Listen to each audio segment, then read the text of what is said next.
हमारे नए गली न्यूज़ इंडिया चैनल को सब्सक्राइब करें और बेल आइकन दबाना ना भूलें। दोस्तों अस्सलाम वालेकुम। अस्सलाम वालेकुम। दोस्तों हमारे साथ है बिलाल शफीउल्लाह खान। आज हमारा टॉपिक है मुस्लिम वक्फ बोर्ड की। वक्फ की जो प्रॉपर्टी होती है उसके बारे में कुछ जानकारी लेंगे। क्या होता है वक्फ बोर्ड, क्या होता है, प्रॉपर्टीज़ क्या होती है। अभी आपने अयोध्या मैटर में यूपी वक्फ बोर्ड सुना होगा, ये नाम सुनने को हमको मिलता है। मतलब क्या होता है ये वक्फ, क्या क्यों ये बोर्ड बनाया था, क्या काम करते हैं लोग।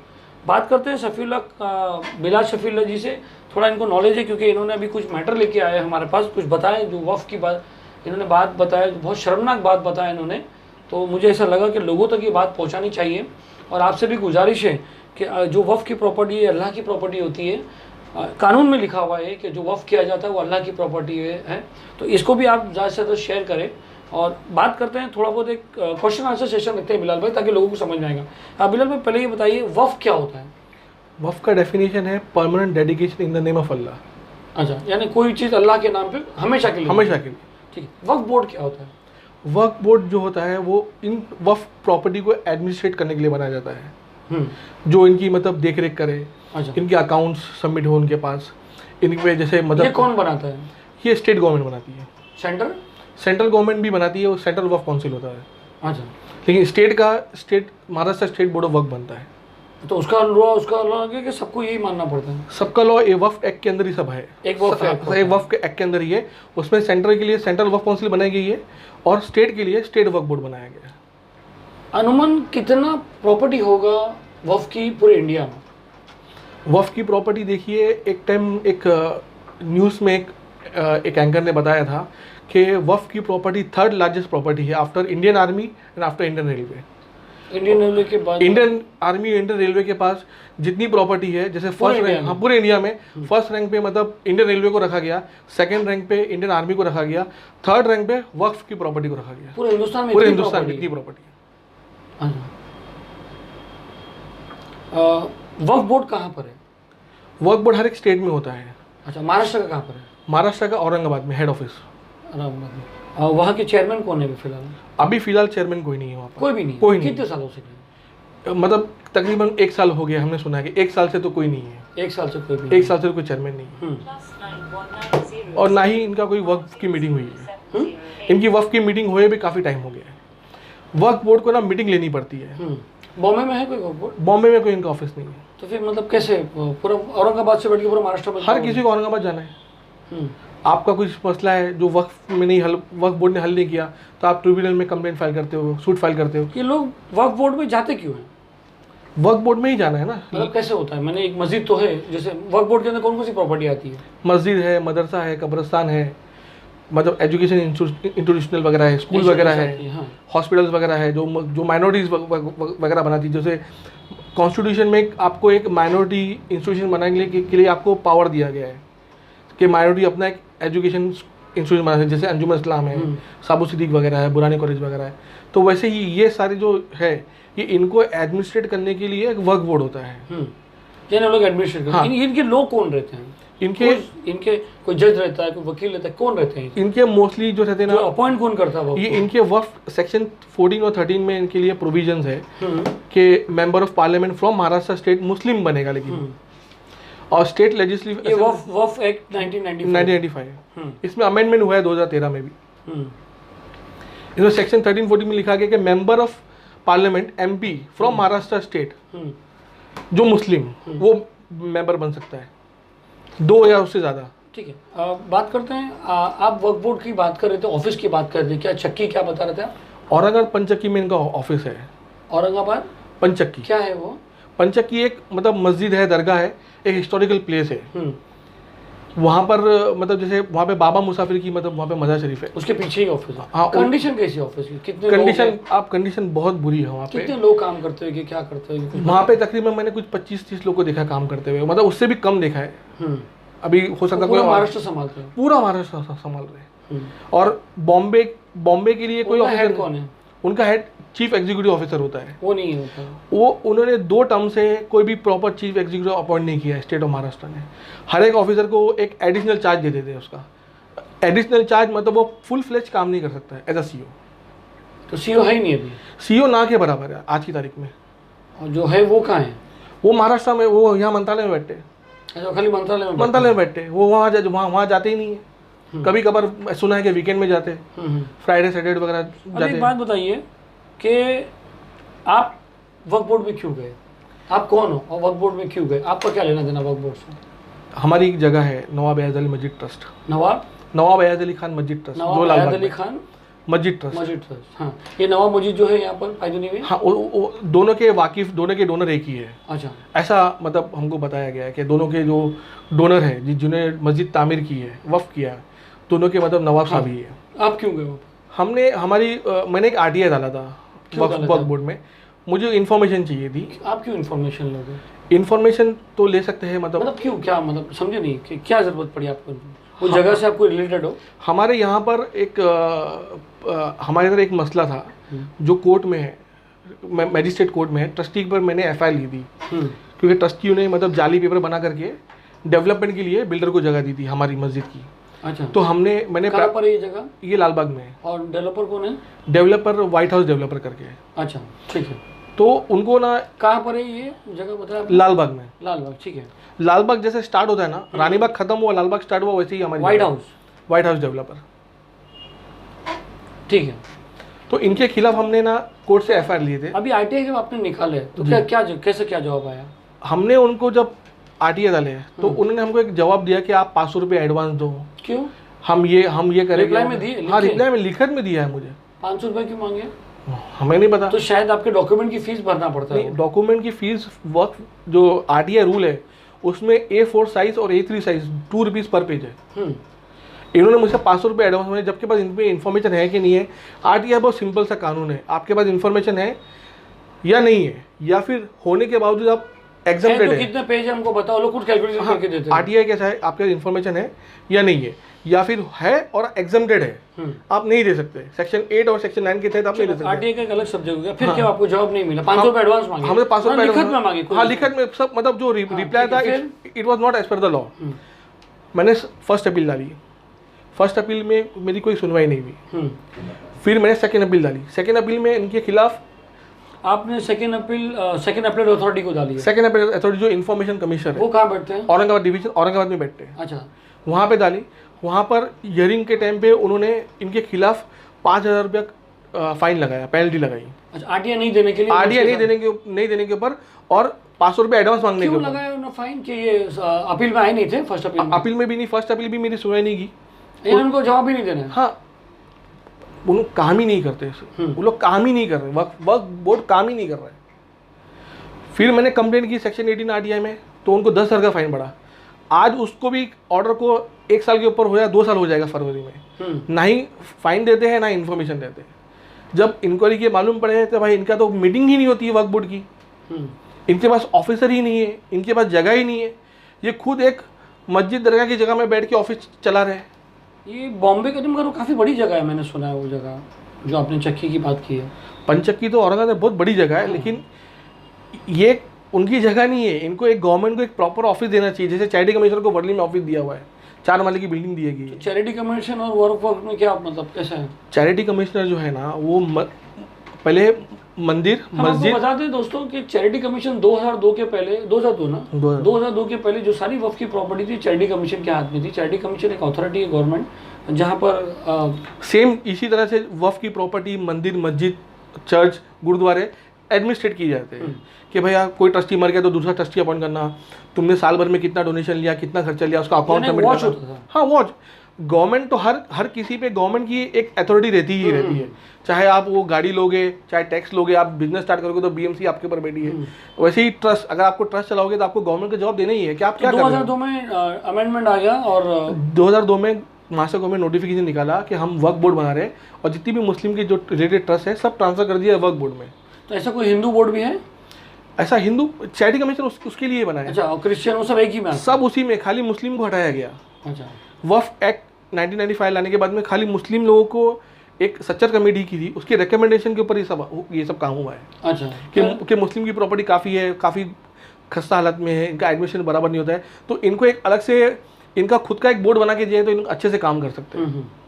वो हिसाब से ये वक्फ एक्ट बनाया गया for betterment of the community of Muslim community, लेकिन इम्प्लीमेंटेशन नहीं हो रहा। इम्प्लीमेंटेशन बिल्कुल जीरो है। महाराष्ट्र में तो बिल्कुल जीरो है। ना इनके चेयरमैन बराबर है, ना मुंबई का अगर कोई प्रॉब्लम तो कहाँ जाएगा? मुंबई तो आपको औरंगाबाद जाना पड़ेगा। तो आप बोलो ना कोकण डिवीजन होता है।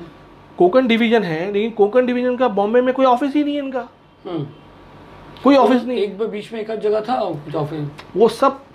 वो सब कुछ इनके ही अपने पर्सनल बेनिफिट के हिसाब से बनाए थे इन्होंने। कोई गवर्नमेंट नोटिफाइड नहीं था कि भाई हमने ये ऑफिस इनको अलॉकेट किया है।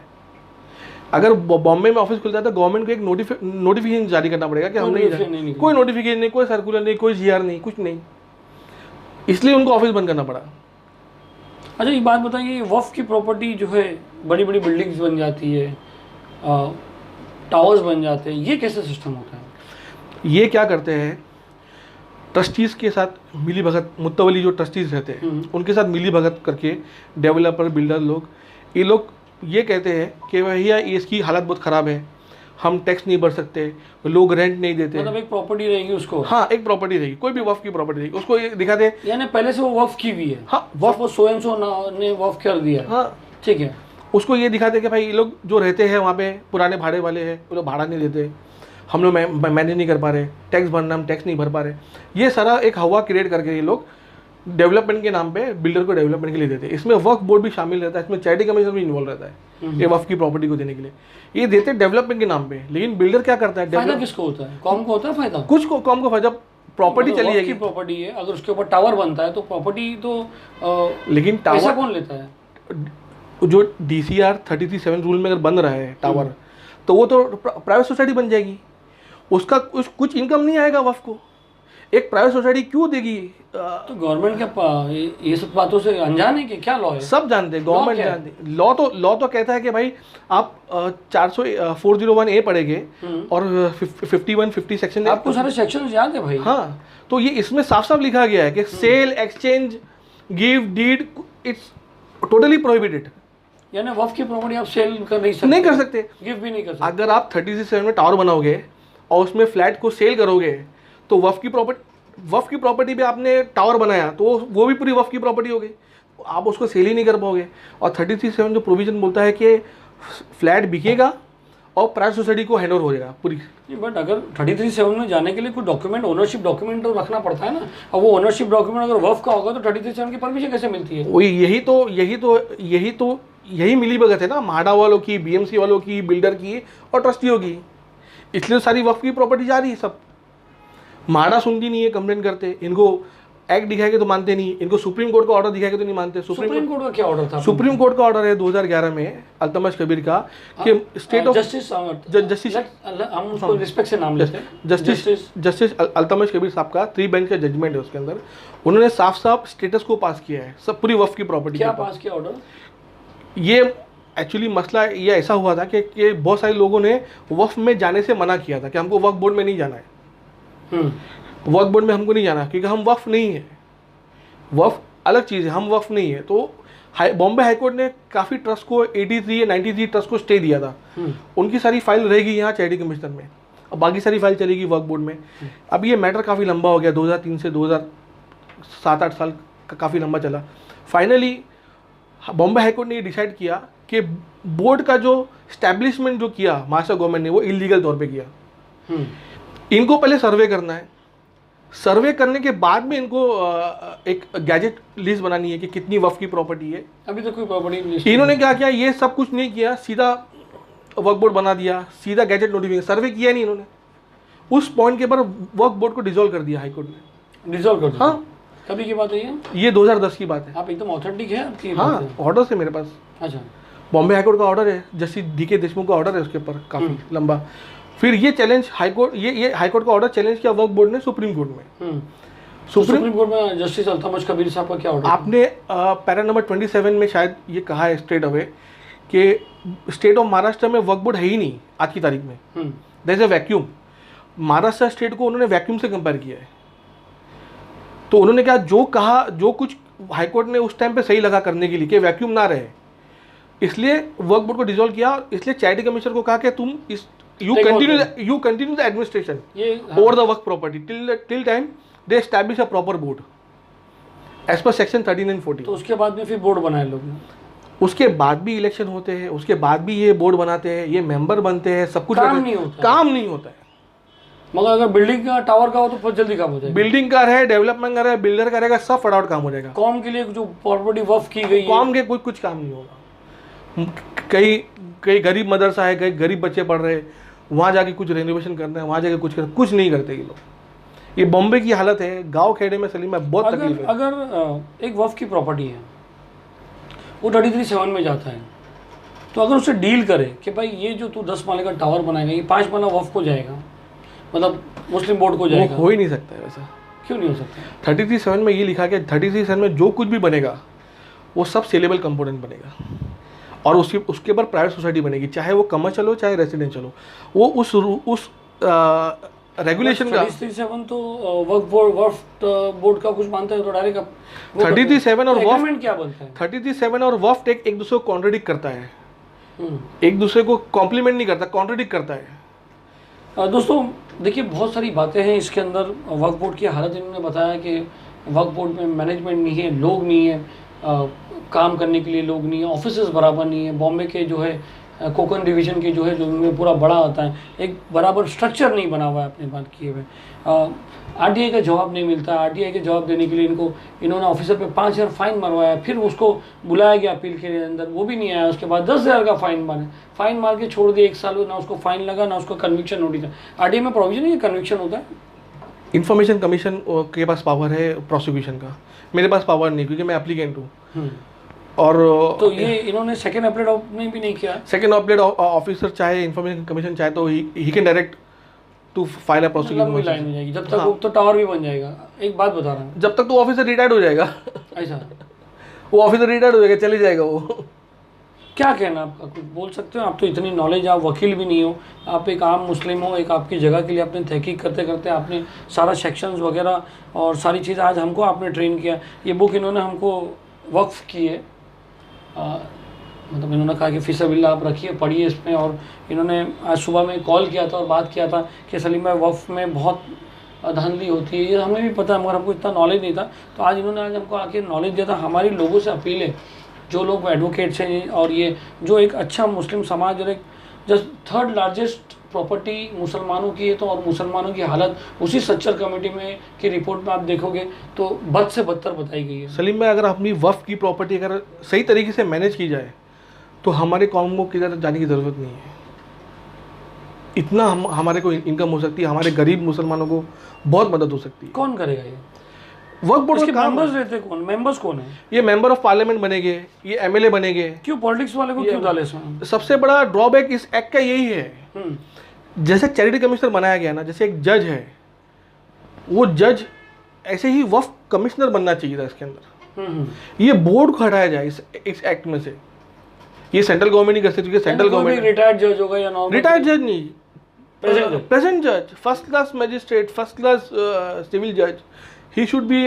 जो चैरिटी कमिश्नर में जो बैठ रहा है, चैरिटी कमिश्नर जज ओनली, तो उस टाइप के लोगों को as a Waqf commissioner appoint किया जाए। हर एक डिवीजन में उनको काम दिया जाए, उनके पास स्टाफ दिया जाए, उनके पास ऑफिस दिए जाए, उनके पास हियरिंग चले। आज चैरिटी कमिश्नर देखिए आप, चेन रिपोर्ट हम ऑनलाइन अप्लाई कर सकते थे, वहाँ पर पूरा सिस्टम है ऑनलाइन कर दिया सब उन्होंने। देख सकते हैं हम किसका प्रॉपर्टी किसके। हाँ, आप ट्रस्ट सर्च मारिए, आपको मिल जाएगा। वक्फ की साइड पे कुछ भी नहीं मिलेगा आपको, जबकि हम हमारी इतनी बड़ी प्रॉपर्टी है, इतनी बड़ी प्रॉपर्टी है। और इसके पीछे भी एक बहुत बड़ा षड्यंत्र है कि भाई इनकी प्रॉपर्टी को इसी तरह पहले करके रखो, ताकि आराम से डिस्पोज ऑफ होती रहे। अगर इनको ऐसा प्रॉपर इंस्टीट्यूशन दे दिया, जैसे चैरिटी कमिश्नर वगैरह है, इनको प्रॉपर ऑफिस दे दिया, इनके बराबर ऑफिसर दे दिए, तो ये कंप्लेंट करेंगे, इनकी हियरिंग होगी, ये फास्ट चीज़ों को अप्रोच करेंगे। आज देखिए एक ही ट्रिब्यूनल है, वो ट्रिब्यूनल सब जगह घूमता है, बॉम्बे में आता है कैंप करता है, थाना में कैंप करता है, बीड़ जाता है, सब जगह जाता है। आज उनके पास बजट नहीं तो बॉम्बे में नहीं आ सकते वो लोग। अच्छा, ये बीच आप किसके पास गए थे वक्फ बोर्ड के? आपने कहा कि मैंने बात किया। मैंने वक्फ बोर्ड के जो मेंबर है खालिद बाबू कुरैशी, उनको अप्रोच किया था, फ़ोन पे अप्रोच किया था उनको। हमारे बीजेपी के हो? अब वो बीजेपी के है कि अभी फिलहाल तो वो as a Waqf board member है, क्योंकि उनका वेबसाइट पे भी नाम है, उनको नोटिफाई किया गया है। उनको बताया? मैंने उनको अप्रोच किया था। हमने बॉम्बे के सारे वक्फ बोर्ड के मेंबर को हमने लेटर लिखे कि भाई हमारी प्रॉपर्टी का ये सब मसला है। कोई जवाब नहीं, कोई रिस्पॉन्स नहीं। इन्होंने एटलीस्ट मुझे व्हाट्सएप पे रिस्पॉन्स किया, लेकिन ना ही फ़ोन उठाते हैं, ना ही कभी वो मिलने के लिए कुछ बोलते हैं, ना ही कुछ करते हैं। अभी तो मतलब बिल्कुल भी मतलब आपको मैंने व्हाट्सअप दिखाया था उनका, वो सारे मैं मैसेज पढ़ते समझ रहा हूं, आप हैं। इतने पढ़े लिखे हो, आप इतना घुस सके, एक आम आदमी मैं भी इतना घुस नहीं सकता हूँ अंदर, इतने सेक्शंस की आपने बात की। नहीं, हम सलीम में हमने 16 साल दिए इसको, अच्छा, अपनी लाइफ के 16 साल दिए, 2003 से हम तो लोग दोस्तों हम इसको कंटिन्यू करेंगे, काफ़ी लंबा होते जा रहा है। हम चाहेंगे कि जो लोगों को वफ़ की प्रॉपर्टी के बारे में नॉलेज हो और जो चाहते हैं कि हमारी अल्लाह की जो प्रॉपर्टी है वो बरकरार रहे, मुसलमानों के काम है, ना ही कि बिल्डर और डेवलपर की जेबें भरी जाए और कौम बद से बदतर हालत होती जा रही, पिछड़े वर्ग है, एजुकेशन नहीं है, सिस्टम नहीं है, कुछ भी नहीं है। अगर आप लोग चाहते हैं कि एक रिफॉर्मेशन आए तो आज हमारे को आके जुड़िए। मुझे पता है कि ये वीडियो की इतनी व्यू नहीं जाएगी, लोग इसको फॉरवर्ड नहीं करेंगे, सुने नहीं, क्योंकि इसमें एंटरटेनमेंट नहीं है, इसमें कोई मज़ा नहीं है, कोई टिकटॉक वीडियो का कोई 10 सेकंड का कोई वो नहीं है। मगर फिर भी हम जितने लोग को अल्लाह हिदायत दे वो हमारे साथ इसमें जुड़े। बिलाल शफीउल्लाह खान ने आज हमारे को बहुत बड़ी मदद की और इस नए काम में आज हमारे को आगे किया। हम चाहते हैं कि कुछ लोग इस पर नई सरकार पे प्रेशर बनाएं। महाअघाड़ी की सरकार है, कांग्रेस सेक्युलर सरकार बनी है, तो हम चाहते हैं कि उन तक भी इस बात पहुंचाई जाए, ताकि ये जो सजेशन कर रहे हैं कि बोर्ड बराबर हमारी प्रॉपर्टी की हिफाजत रखे, ये हमारे अल्लाह की प्रॉपर्टी है। सही बोल रहा हूँ भाई? बिल्कुल सही। ये हमारे अल्लाह की प्रॉपर्टी, अल्लाह के नाम पे वफ़ की गई है, इसका दुरुपयोग ना हो, इसके ऊपर बिल्डर अपनी जेब ना भरे, ऐसा करके कोई ना कोई कानून आना चाहिए और मुसलमानों के काम में, मुसलमानों के जो है अपलिफ्टमेंट के कामों में आना चाहिए, एजुकेशन के कामों में आना चाहिए, हॉस्पिटल के कामों में आना चाहिए। एक प्रॉपर हॉस्पिटल नहीं है, प्राइवेट हॉस्पिटल जाना पड़ता है, आज बिल कितना आता है। मुसलमानों का कोई हॉस्पिटल नहीं है, कोई एक अच्छी हॉस्पिटल बोलो आप, कोई भी इंस्टीट्यूशन, एजुकेशन इंस्टीट्यूशन, सही है भाई? बिल्कुल सही। तो ये सारी चीज़ें उस पर यूज़ होना चाहिए। बेहतर, बहुत बहुत शुक्रिया आपका गरीब में आने का। ये हमारा एपिसोड 1 है, इसके बाद इंशाल्लाह हम एपिसोड 2 करेंगे, अगर आप भी हो सके और दूसरे लोग भी जो आके इस पे बात करना चाह सके, एक सब्जेक्ट पे बात करना सके। आज नहीं, आज हम 2 है, कल 4 होंगे, परसों 10 होंगे, इंशाल्लाह कोई ना कोई करके आगे बढ़ते रहेंगे और इसको हम ओपन करते रहेंगे। सलीम शेख, गली न्यूज़।